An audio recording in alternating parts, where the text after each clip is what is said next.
لاہور پنجاب حکومت نے صوبے بھر میں اقلیتوں کی تمام 3960 رجسٹرڈ عبادت گاہوں کے لیے ایک جامع سیکورٹی آڈٹ کا منصوبہ بنایا۔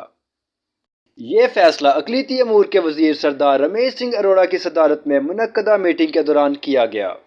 سیکریٹری داخلہ نور الامین مینگل نے اجلاس کے دوران بریفنگ دی، جس میں قانون نافذ کرنے والے اداروں کے نمائندوں اور اقلیتی برادریوں کے رہنماؤں نے شرکت کی۔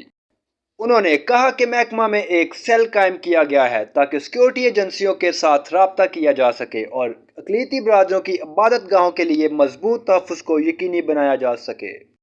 یہ سیل پنجاب بھر میں ہر 2 ہفتے بعد باقاعدہ آڈٹ کی سہولت فراہم کرے گا۔ پولیس اور انتظامی حکام کی مخصوص ٹیمیں کمیونٹی کے نمائندوں کے ساتھ مل کر حفاظتی انتظامات کی نگرانی کریں گی۔